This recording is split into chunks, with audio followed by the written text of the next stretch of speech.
What's happening, everybody? Hanging out here, not doing well. These don't go very well with boots, do they? No. We're putting booties on, and we're hanging out at the Peggy Adams Animal Rescue, and I'm already having a hard time getting dressed. This is my pal Tara, and today we're going to learn all about this amazing facility and what they do for dogs and cats here in Palm Beach County.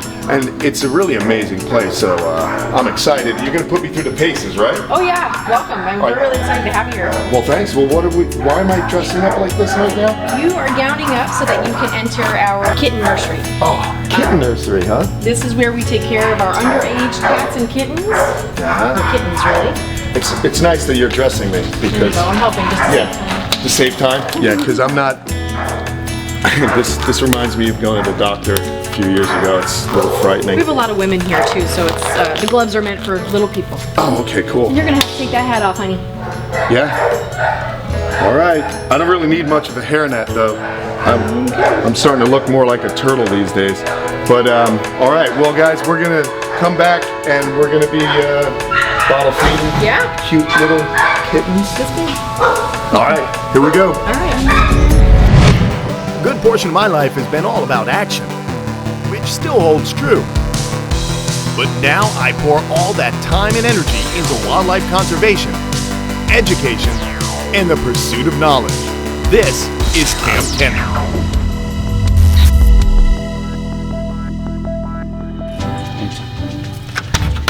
All right. Hi.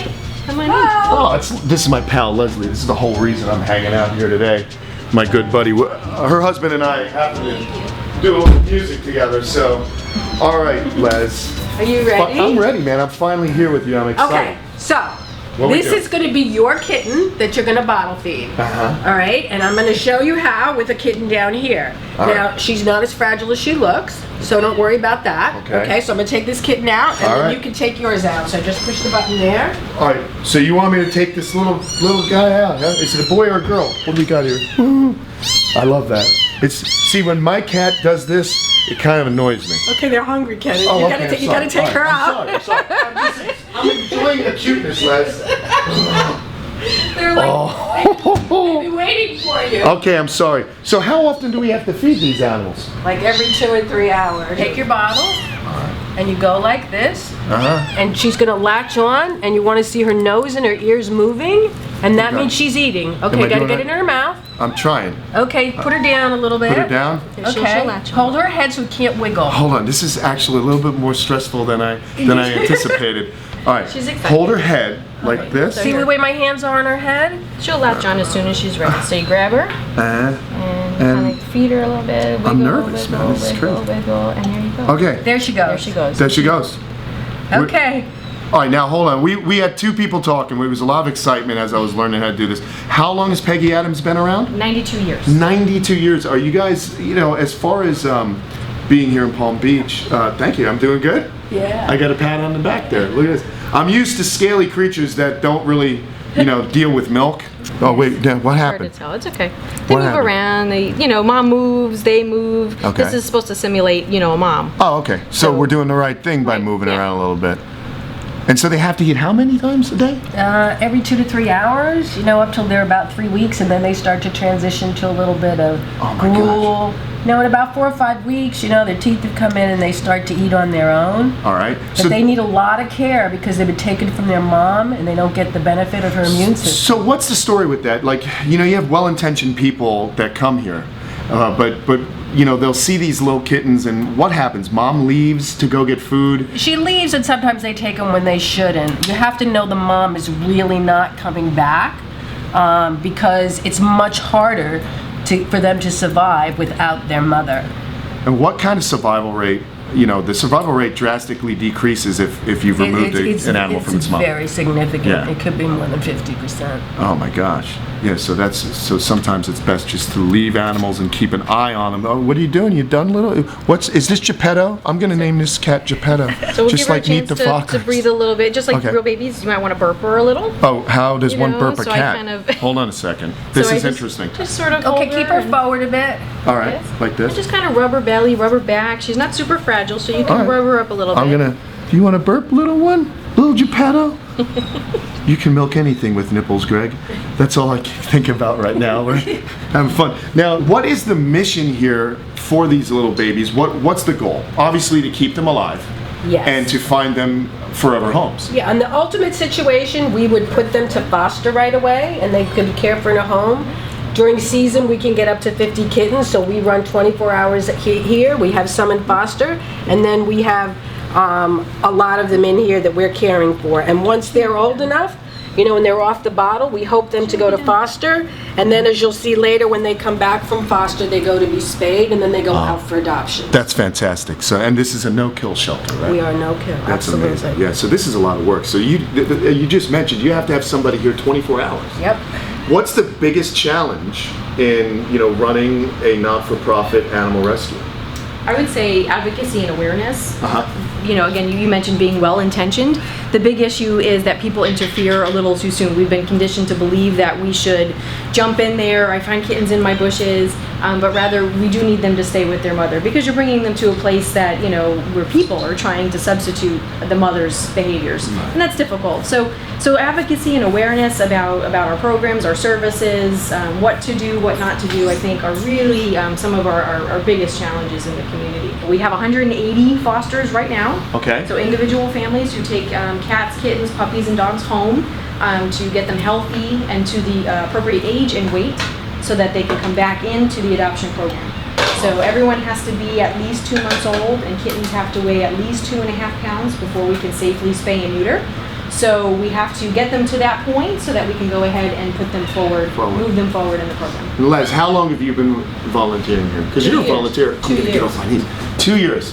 And what is it for you to The be fact that involved every in? day when I go home, I know I saved a life. Whether I'm in here or whether I'm in the surgical suite, I know I made a difference. Because watching these animals and handling them properly makes all the difference whether they survive.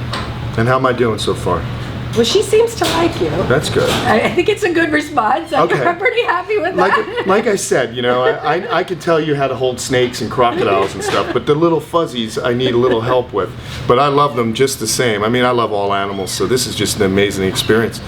All right, so we done? We're we good. done feeding? We're all good. All right, Put her back. she's gonna go back in her little place. Just come here and look at this face one last time, guys, before we move on.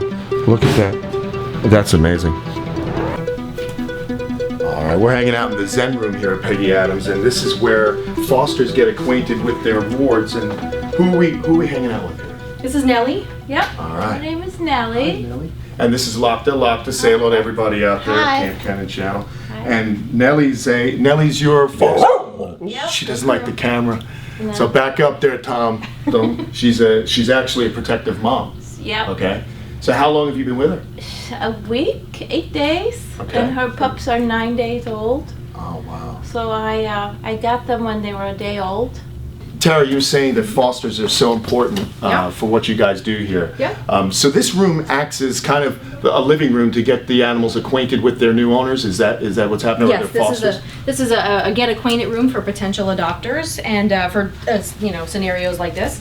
The goal is to have fosters really comfortable with the animals that they're taking home, and feel really prepared and supported, so that this way they have the best foster experience possible. And so what's the story with these two little ones right here? How do you have to, you know, interact with a newborn pup when the mom's around? I mean, she can be protective, right? Sure. She's very protective. But she's a good mother in that she lets us interact with the puppy. She's not, you know, overly sensitive to our being here. You know, when you have a mom involved, and just like we talked about with the kittens, best case scenario, she's going to do all the work. We just need to take care of mom. Gotcha. That's it. Just keep with it. So when they stay together, and that's the best case scenario for the mom and the babies. So as far as how long does this process usually last? You know, when you're talking about a foster situation, this you're not the forever home yet, or how does that work?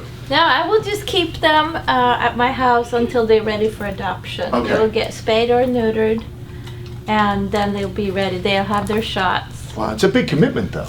I mean, this is definitely a commitment, you know, that you. But it's so wonderful to see how she takes care of her pups. My kids get to see the whole process, Right. how she's nursing, and it's really easy. You don't have to do anything. Cool. Well, We feed mom and take her for walks, and she takes care of her pups. Well, you know, you mentioned a really good point. I think it's so important that human babies, our children learn how to, they see animals, they learn compassion, they see the cycle of life. It's a very important aspect to this whole thing. I mean, I grew up with dogs and cats, Sure.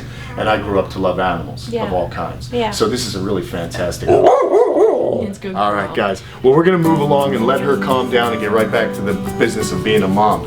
So we're off to the next. We're going to go see some kittens. More kittens. You know I like cats. I'm here with Maureen, and she is the foster for these two kittens. And there's a very special story, as you can see, with the one on the left. And why don't you fill us all in about what's happening with this little one? Well, this is Owie, and this is his sister Loie. Okay. They're my fosters. Owie is blind, and I've fostered him since he was a bottle baby. He came into the neonatal nursery after it closed. So I took the litter home, and these are the last two of the litter. Okay. His sister. But the others have found forever home. Yes. Oh, yes, that's fantastic. Absolutely. Mhm. And your job as a foster is, you give your time to constantly help new arrivals to the sanctuary here, to kind of get them ready for their forever home, huh? Absolutely. Yep. Is there any kind of what kind of tips or what should I need to know if I become a foster? What am I looking forward to? Well, it depends on the animal you're fostering. Okay. I like doing the neonatals, which requires bottle feeding. It could be up to every 2 hours. If you're doing an older kitten that's eating on its own, be attentive to their needs. Look for little subtle signs that, if they're not eating well, check the litter box.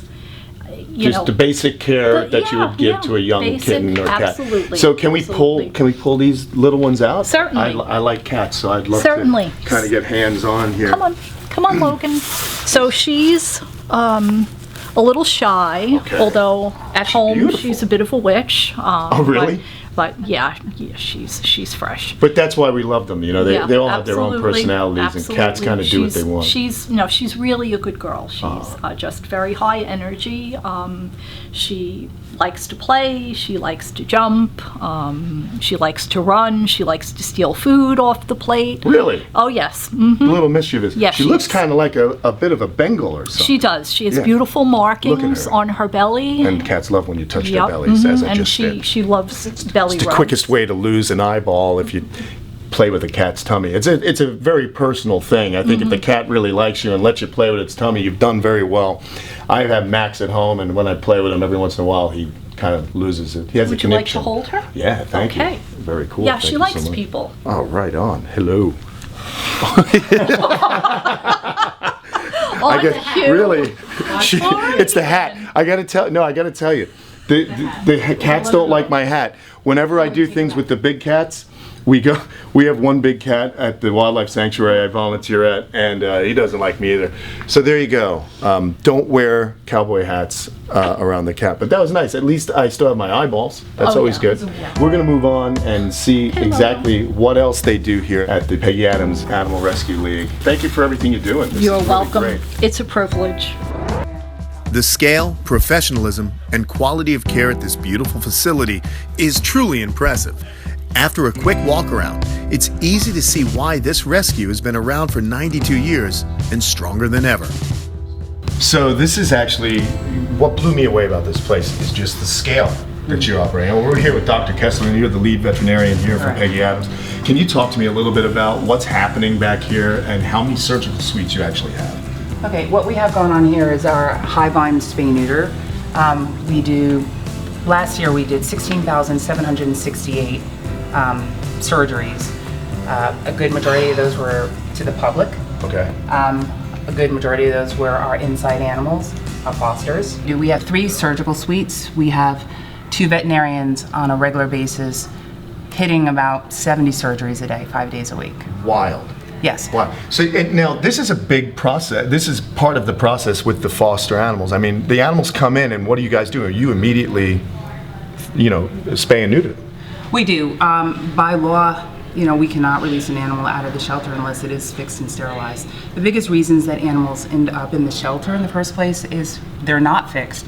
So we have litters, unwanted litters. So at any given time, again, we have 2 surgeons going. We have 6 technicians for those 2 surgeons. So we run like an assembly line. So everybody's trained in this aspect to do this job. And volunteers, it's a big deal, right? You need volunteers here all the time, right? Yes. I'm gonna just go out on a limb and say, if you're a guy, you want to volunteer here, because I mean, not to be a jerk. I mean, I'm a single guy. This is kind of a nice place to meet a girl who likes animals, I think. What'd you say before? That they don't survive? Yeah, you know, you have to be a certain type of guy in order Okay. to survive here. Okay. We've got some alpha females, and, All right. and if you're a weak little male, you won't survive. But we do welcome volunteers, male and female. I'm willing to press my luck, actually.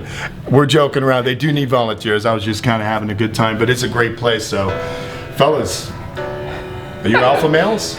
Or are you wimpy men? Help some cats.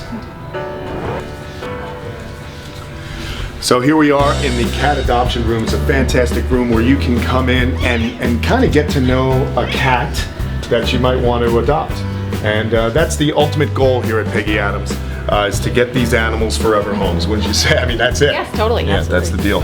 So basically, folks, we're going to wrap things up. And I just wanted to make a plea for you out there. If you live in South Florida, if you're compassionate about animals and love cats and dogs, definitely check out peggyadams.org. They can use all the help they can get. If you want to be a foster, or if you're looking for a cat, this is the best place to come get one. It's the only place to. There you go. All right. Thanks so much, Tara. We had a great day today. We learned a lot. Nice to meet you And we'll guys. see you Thank you so soon. much. Yeah. Bye, guys. See you later.